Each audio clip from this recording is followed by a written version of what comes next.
Now, the Sony RX100 Mark IV is probably one of the most powerful and capable cameras that I have had the pleasure to use, and with its stacked imaging sensor, it's an absolute monster when it comes to image quality and feature sets, not to mention the jaw-dropping slow motion capabilities. But alongside all that, is this new RX100 a serious camera that budding photographers and videographers would want to keep in their pockets at all times, or is this just another compact camera that just has a lot of gimmicks? So in this video, we're going to determine whether the RX100 Mark IV is really worth the price that it comes at, and determine whether it's right for you if you're in the market for a high-end compact camera. So without any further ado, let's get right into my review. Now, when it comes to the design of the RX100 Mark IV, it certainly hasn't changed from the previous generation of cameras that this thing succeeds. It looks pretty much identical to last year's RX100 Mark III. And I guess Sony's philosophy is if it ain't broke, then don't fix it. But I think there is still room for improvement, certainly when it comes to ergonomics. Firstly, I think the buttons are quite small, and if you have large thumbs, they could be hard to press in. Additionally, they're flush to the body, so they're certainly not as tactile as they could be. Additionally, Sony gives you one programmable button on the bottom right of the camera. I wish there was at least one more, because personally I shoot in full manual mode, so it would be great to have two customizational buttons. One you could set to your ISO settings, the other to white balance or focusing modes or anything like that. Furthermore, I guess it wouldn't hurt to have a touchscreen.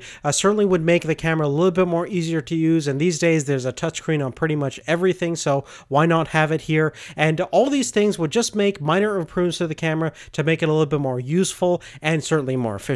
Now, in terms of the rear main display, it has a resolution of 1.2 million dots. It's a TFT LCD display, so fairly bright and easy to read in outdoor conditions. Additionally, like previous generation RX100, it's got a lot of articulation, 90 degrees forwards, great for selfies or any kind of vloggers, and you have plenty of adjustments in order to get the perfect angle for your shot. Now, in addition to the main display, you also have a organic LED viewfinder that pops up out of the body, and it sits flush with it, so it's definitely very nicely integrated. It also has a pop-up eyepiece that you have to take out in order to get the diopter position right. Now, some say that this viewfinder is kind of redundant and pretty useless for the most part, but I personally consider this thing to be a pretty good stabilization platform, since you can hold a camera closer up to you and get that kind of rangefinder feel. So if you like shooting with a viewfinder like I do, you'll definitely appreciate it. Now, another reason to use that viewfinder is that in terms of resolution, it outpaces last year's Mark III by having a much higher resolution dot count of 2.35 million dots versus the previous generation had 1.4 million. So it looks very crisp. All your focusing will be definitely easier using that viewfinder, and it's very bright as well. Now, moving inside the camera, we have kind of a brand new sensor. It's using the Excimer RS CMOS chip. Now, essentially, Sony has found a new way by reconfiguring their sensor components and wiring to get the sensor to read information much quicker. The architecture of this new sensor is essentially stacked. So at the first portion of it, you have the pixel area, then you have some high-speed signal processing circuits, and below that you have integrated DRAM. So in terms of the memory processing, an image buffer is a lot larger on this camera, enabling it to do really high frame rate burst modes, as well as the slow motion capabilities that we'll talk about later. The lens on the Mark IV is very similar to the one we found on the Mark III, so it's a Carl Zeiss 24-70, built out of 10 elements and 9 groups, aperture reading of f1.8 to f2.8 at the telephoto end. We also have a built-in 3-step ND filter, great for shooting in bright, sunny lit conditions. Additionally, you have a Sony SteadyShot technology, which is based around optical stabilization, as well as in-camera electronic compensation for photos and video. Now, in terms of autofocusing, the camera is fairly good. Of course, great in bright conditions. It struggles a little bit if things are a little bit underexposed in shadow areas and darker environments, but generally it's pretty good. It's certainly not as good as most of your higher end DSLR cameras, but it's up there with most of the mirrorless cameras when it comes to the AF. Now, let's actually talk about the quality of your stills coming out of the RX100 Mark IV. Now, the images out of this camera look really good, rich with detail, since you have 20 megapixels, so plenty of cropping space, and I don't think think anybody needs more than 20 megapixel these days. And of course, you can shoot RAW, so you have all of the editing power, so you can make the photos look whatever you like in post. But even straight out of the camera, you're shooting JPEGs, all of my images look really contrasty, very saturated with colors, and optically the built-in lens is great in terms of minimizing lens distortion both on the wide and telephoto, and there's pretty much no vignetting when you're wide open at the wide end, which is definitely nice to see. And in terms of sharpness, the camera is surprisingly sharp at even wide open f1.8 and 2.8 on the telephoto, and with even the corners being fairly sharp, of course not as sharp as the center of the image, typically speaking. Now, the sensor in this camera is certainly not as big as your typical DSLR or even some mirrorless cameras. You're looking at basically a 1-inch sensor, so some people may be wondering about depth of field. How shallow can it get? Well, the answer to that question depends on a couple of different factors. Yes, you can get that look where your subject is clear and your background is fairly out of focus and blurry, that kind of very dramatic and cinematic look, but you're gonna need to basically work around what the camera can do, and that's essentially shooting at f1.8 at the widest end and having your subject as close to the camera lens as possible when you can basically get that background nice and blurry. And the other end is going to be at f2.8 at the telephoto end. Same technique. You want to make sure that your subject is close to as your minimum focus distance as possible, where you can blur out that background even more. And as you can see from the results, definitely not bad at all. And generally speaking, you're not going to have as shallow depth of field as a DSLR or a mirrorless camera, but certainly in some situations it is possible, and that's definitely nice to see in this 1-inch sensor. Now, the only weakness when it comes to the stills capturing capabilities of the RX100 Mark IV is definitely going to be the low light. Now, after about 1600 ISOs is where you're going to encounter some problems with big artifacts and definitely a lot of noise, and you're going to see distorted colors, and generally your image is not going to look pleasing at all after ISO 1600. So definitely want to keep it under that point in order to maintain a clean and clear look with this camera. Now, moving on, let's talk about the video capturing capabilities of the RX100 Mark IV. And in terms of feature set, this camera really shines over here. You have plenty of different codecs to choose from. You can shoot in XAVC S 4K mode, XAVC in 1080p mode. You can shoot in a standard AVC HD mode. You have lots of options in terms of bitrate. You can shoot anywhere between 16 megabits per second up to 100 megabits per second. Of course, you want to make sure you have a card that's capable of doing something like 100 megabits per second at the high end, but lots of options in terms of recording, so definitely no shortage there. Now, no camera is perfect, and this is certainly no exception. When you're shooting 4K, you only have 5-minute window to capture your footage. After that, you're going to have to start over again, and after 10 minutes of shooting 4K, the camera is going to turn off because it overheats.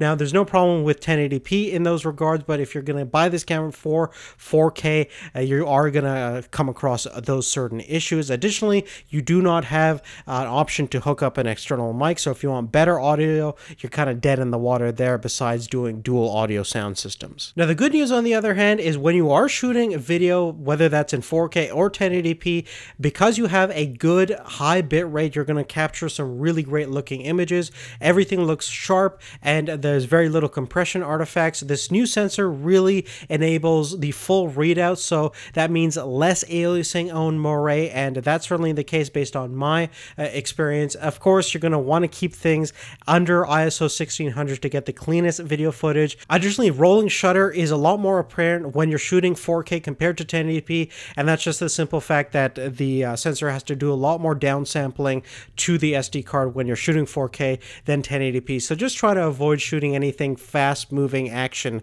in 4K mode and just stick to 1080p in those circumstances. Now, the RX100 Mark IV's party trick definitely has to be the 1000 frames per second if you're shooting in PAL mode. If you're shooting in North American mode, you're looking at 960 frames per second. Obviously, you have a couple of different options in terms of different high-speed frame rates. And when you're shooting at 960 frames per second in a 24p mode, you're looking at a factor about 40 times slower than real life. So that's going to give you some amazing opportunities to shoot some pretty remarkable looking slow motion footage. But again, this is absolutely not the perfect slow motion camera. You have to keep in mind that when you are shooting at the upper end frame rate, so 1000 or 960 frames per second, the image is going to crop in a little bit more than normal. Additionally, the resolution, even though Sony claims that all of the super slow motion modes will be captured in 1080p, that might be true in terms of the technical specs, but in reality, the image is way lower resolution. And as you can see from the side-by-side comparison,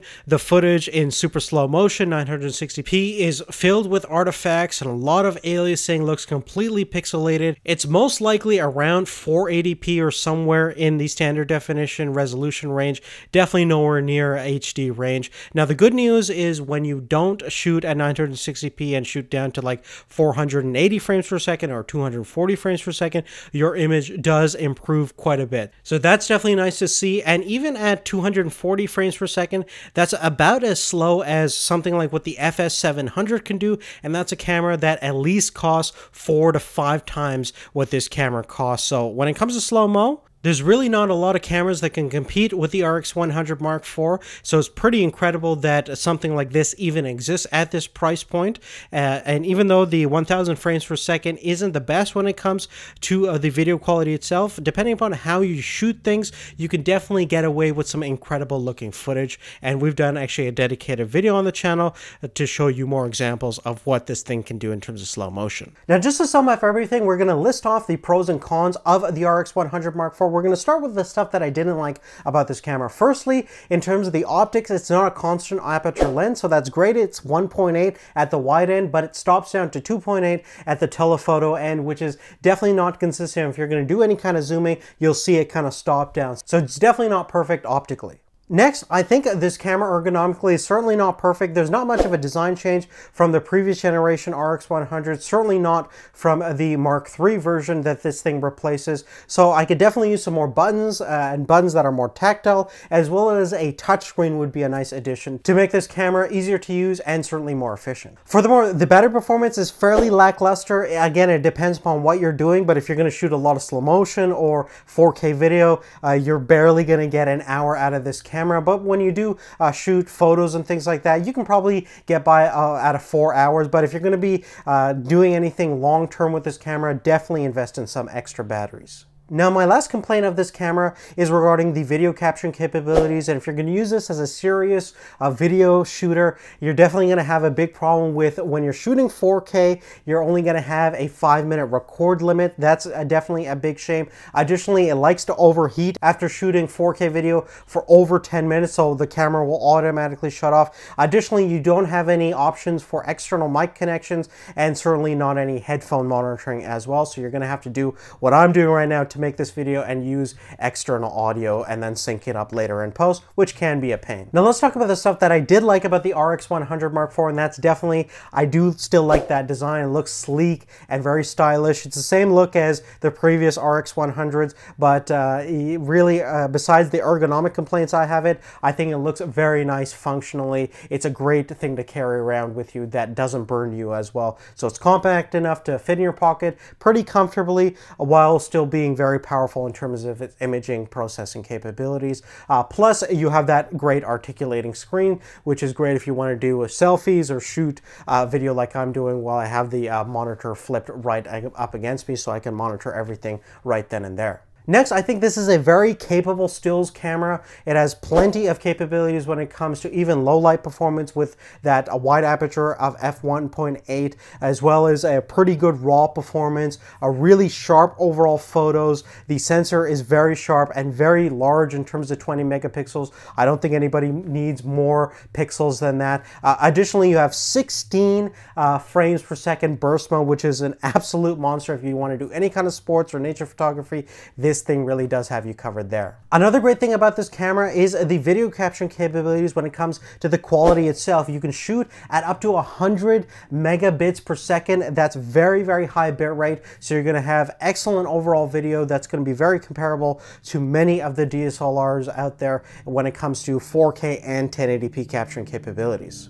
And last and finally, my favorite thing about the RX100 Mark IV, and certainly something I think that is worth the price of admission, is definitely the slow motion capturing capabilities. It's not perfect. It has a very small buffer of how much slow motion you can capture, but in terms of having a camera that can do kind of high definition slow motion capabilities is pretty darn incredible. Just shooting the world at 1,000 frames per second is pretty darn remarkable at around $1,000 for this camera. There's not, again, a lot of cameras that can even do close to that quality. And when it comes to the quality itself, if you drop the frame rate to 500 frames per second, you're still looking at a pretty good, reasonable amount of sharpness, and 240 frames per second. It's way better than what the iPhone can do, or what any real slow motion camera can do at under its price point or at its price point. So when it comes to that, if you're interested in a camera for slow motion capturing capabilities, definitely take a look at this. This is really a remarkable camera for the price tag. But really, other than that, guys, that's really it. Make sure to leave a comment down below if you want to address something that I haven't covered in this video. Definitely love to hear all your thoughts and opinions. And give me a thumbs up if you like this video. Definitely helps us out. I definitely want to give a big thanks to B&H Photo for sending us a review unit for the Sony RX100 Mark IV. Without them, this video wouldn't be possible. If you guys are interested in getting any kind of camera equipment or anything at all, definitely check out their catalog. They're a really great site, exceptional service, been using them for years and years, and check out the link in the description for the exact link to this camera if you are interested in getting it. Gives us a little bit of kickback, doesn't cost you anything extra, just helps make videos like this possible and makes us make better content. So definitely love to thank you guys for all your support over the past couple of years, and definitely check out the channel every once in a while if you haven't already. But thank you so much again for watching. We'll see you later. Take care.